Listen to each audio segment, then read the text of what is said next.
ओम शांति। ओम शांति। 7 अगस्त 2023 आज के बाबा के महावाक्य। आज बाबा ने कहा, मीठे बच्चे, याद की लंबी सीढ़ी पर तब चढ़ सकेंगे जब कि बाप से सच्ची प्रीत होगी। याद की दौड़ी से ही विजयमाला में आएंगे। प्रश्न, एक बाप से सच्ची प्रीत है तो उसकी निशानी क्या दिखाई देगी? उत्तर, अगर सच्ची प्रीत एक बाप से है तो पुरानी दुनिया, पुराने शरीर से प्यार खत्म हो जाएगा। जीते जी मर जाना ही प्रीत की निशानी है। बाप के सिवाय किसी से भी प्यार ना हो। बुद्धि में रहे अब घर जाना है, यह हमारा अंतिम जन्म है। बाबा कहते, बच्चे, तुमने 84 जन्मों का खेल पूरा किया।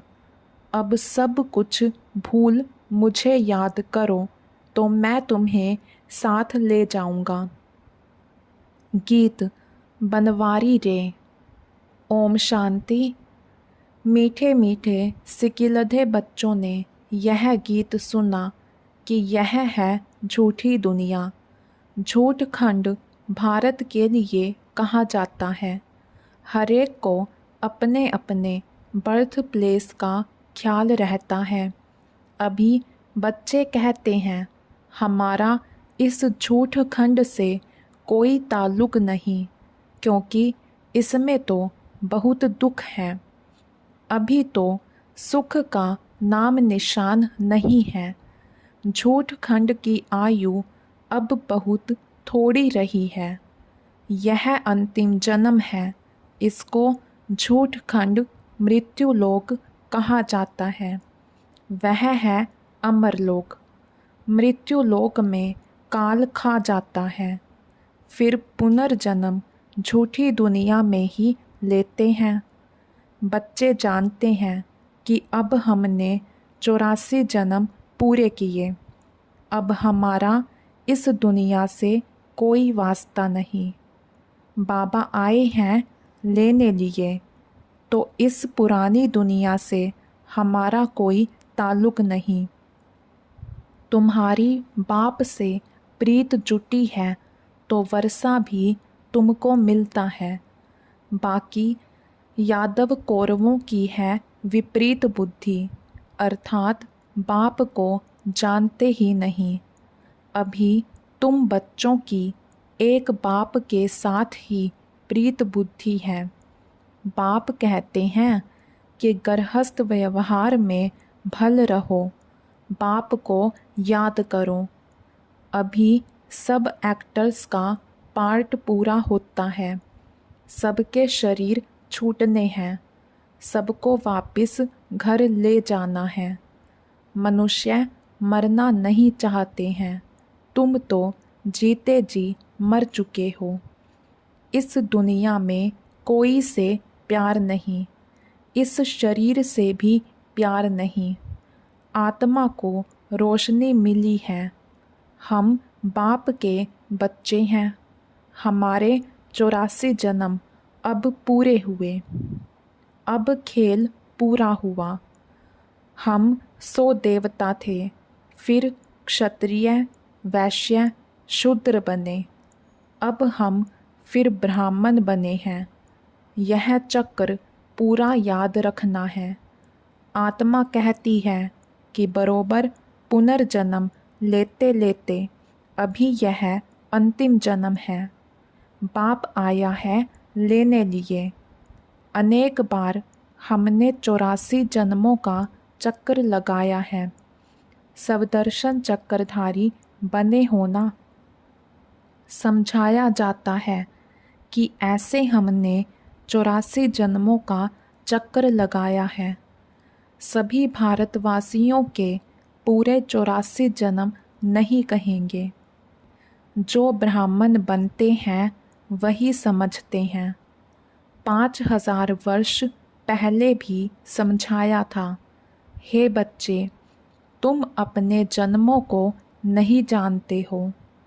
84 लाख जन्मों का तो कोई वर्णन भी ना कर सके।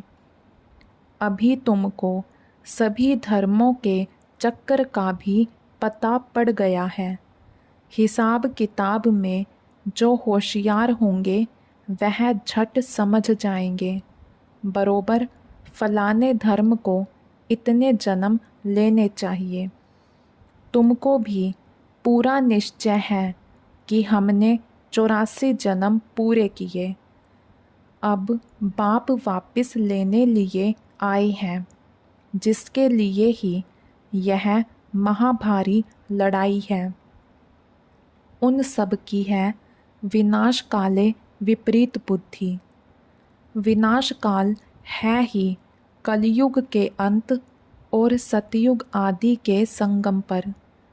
सतयुग और त्रेता के संगम को विनाश काल नहीं कहेंगे। वहाँ तो वृद्धि को पाते रहते हैं।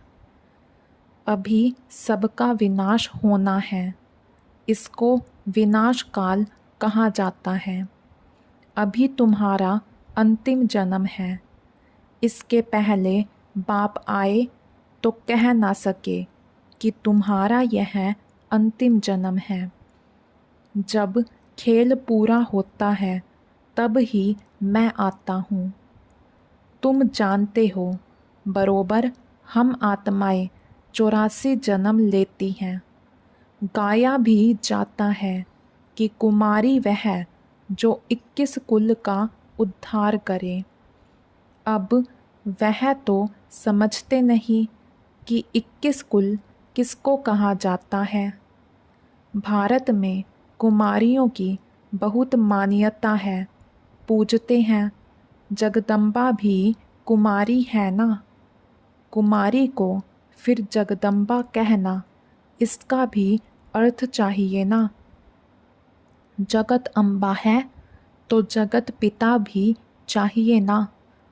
जगत पिता के साथ माता भी चाहिए। ऐसे तो बहुत माताएं हैं जिनको जगत माता भी कहते हैं।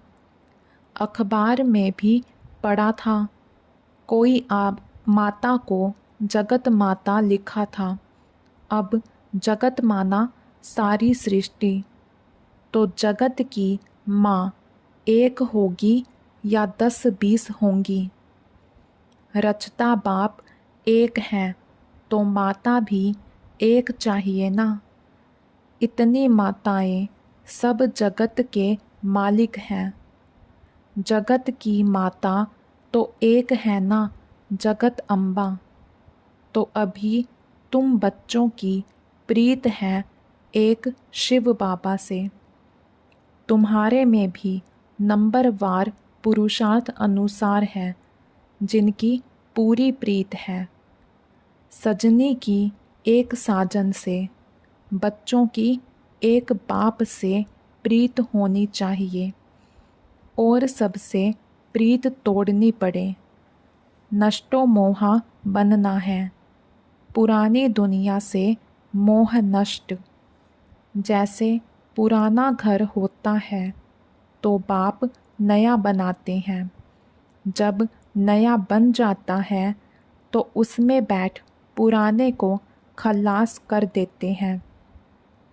बाप कहते हैं, मैं तुम्हारे लिए स्वर्ग नई दुनिया रचता हूँ। नई दुनिया में नई दिल्ली है। यही जमुना का कंठा है जहाँ तुम राज्य करते हो। तुम जानते हो भक्ति का बहुत बड़ा विस्तार है। ज्ञान तो बिल्कुल थोड़ा है, 1 सेकंड का। बीज को जानने से सारा झाड़ आ जाता है। भिन्न भिन्न वैरायटी धर्मों का झाड़ है। उसमें मुख्य फाउंडेशन है देवी देवता धर्म। आधा कल्प में सिवाय एक धर्म के और कोई धर्म है नहीं। बाकी आधा कल्प में देखो कितने धर्मों की स्थापना होती है। कहा जाता है परमपिता परमात्मा ब्रह्मा मुख द्वारा देवता धर्म और क्षत्रिय धर्म की स्थापना करते हैं। सो तो देखते हो, ब्राह्मण तो तुम हो ही। तुम्हारे में भी कोई सूर्यवंशी, कोई चंद्रवंशी बनने वाले हैं। ऊंच ते ऊंच हैं ब्राह्मण धर्म। भारतवासी अपने धर्म को ही नहीं जानते हैं। कहा जाता है कि रिलीजन इज़ माइट। अभी बाप धर्म स्थापन करते हैं तो तुम बाप से कितनी ताकत लेते हो बाप का बनने से। गोया सर्वशक्तिमान बाप ही बच्चों को योग से शक्तिवान बनाते हैं। बाप है कितना गुप्त, उनको अपना शरीर है नहीं। सर्वशक्तिमान कहा जाता है तो जरूर शक्ति देंगे ना। तुम्हारा नाम ही है शिव शक्तियाँ।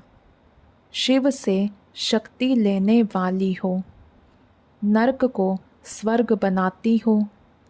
यह तुमको बल मिलता है।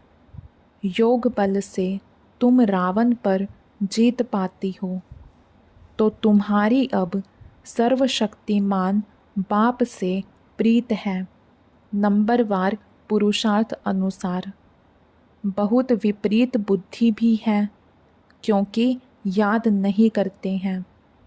बहुत प्रीत उन्हों की है जो बहुत याद करते हैं। थोड़ी प्रीत है तो समझो याद नहीं करते। कहते हैं क्या करें, घड़ी घड़ी भूल जाते हैं। अरे साजन को तुम याद नहीं कर सकते हो।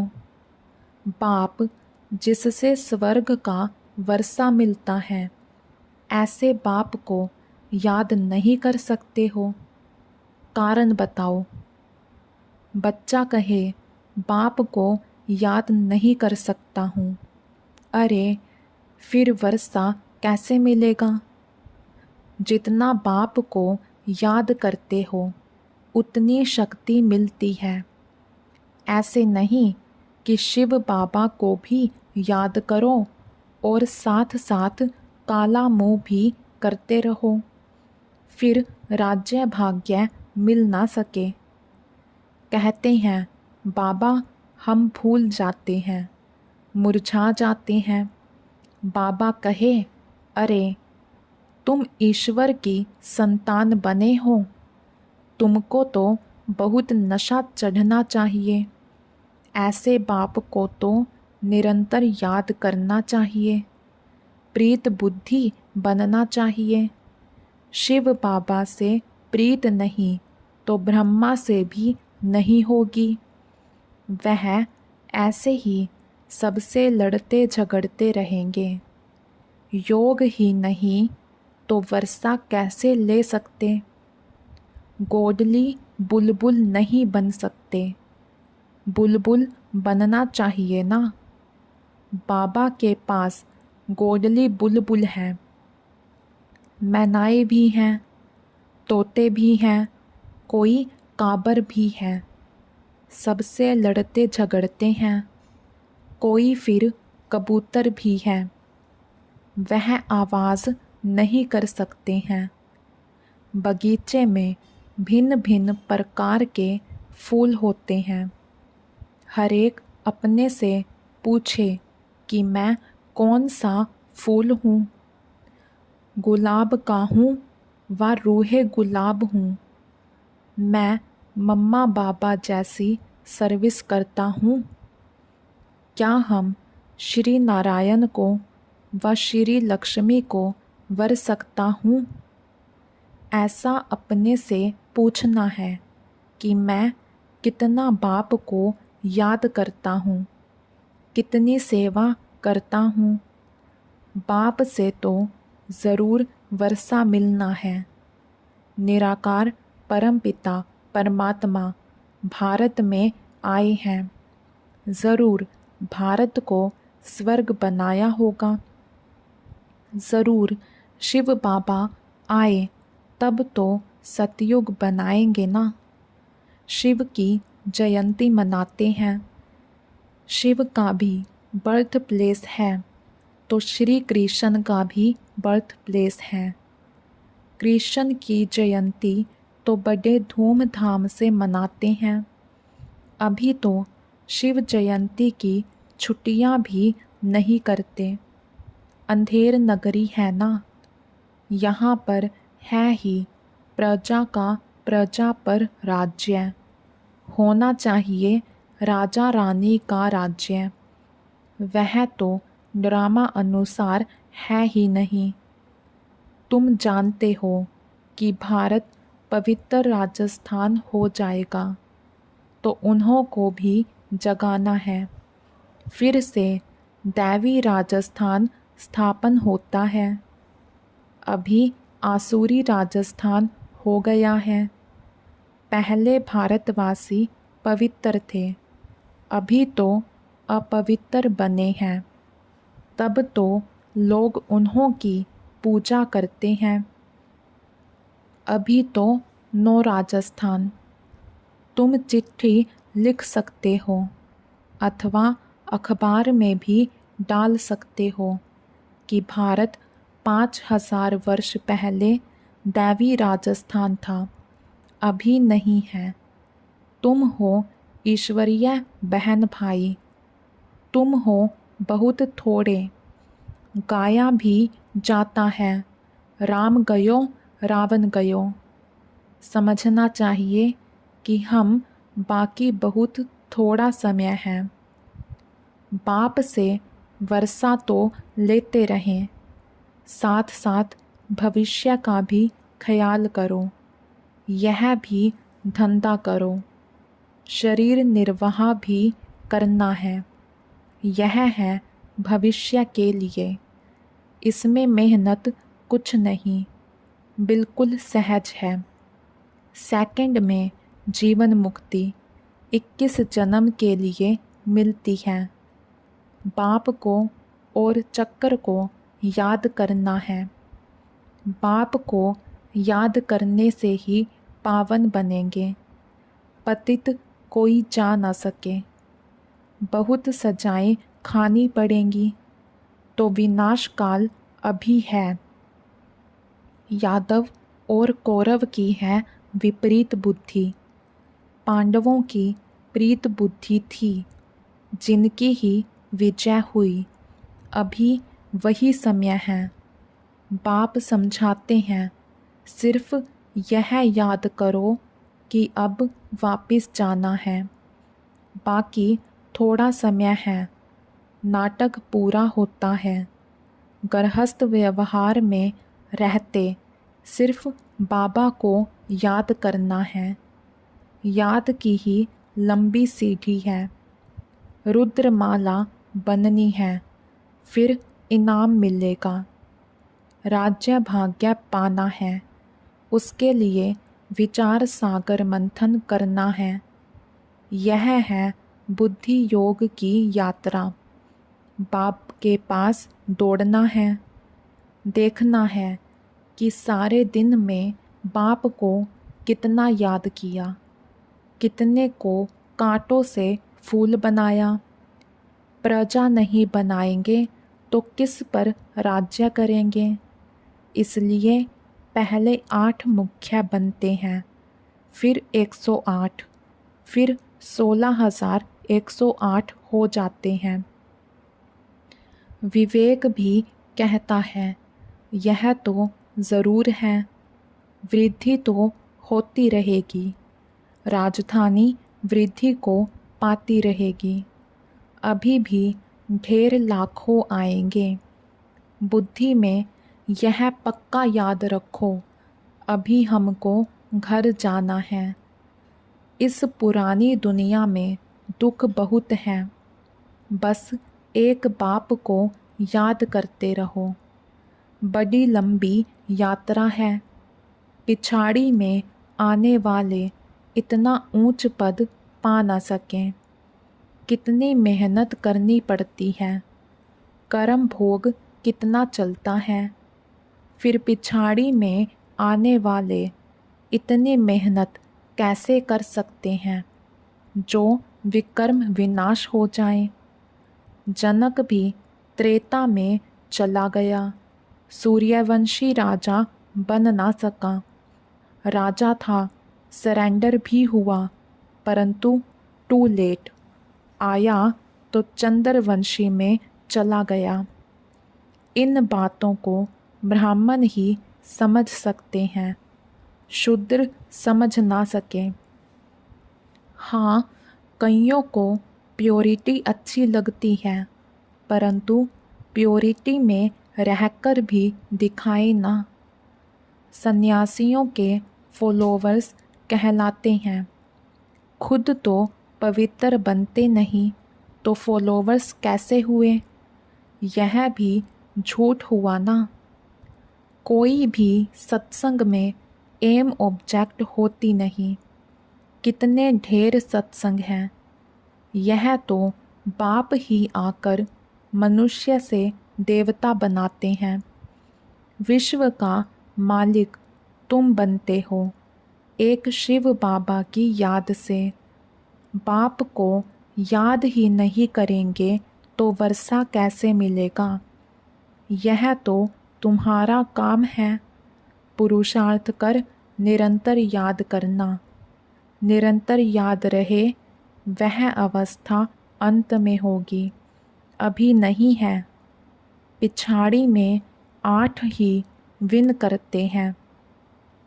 याद करते करते सबसे पहले जाते हैं। अच्छा, मीठे मीठे सिके लधे बच्चों प्रति माता पिता बाप दादा का याद प्यार और गुड मॉर्निंग।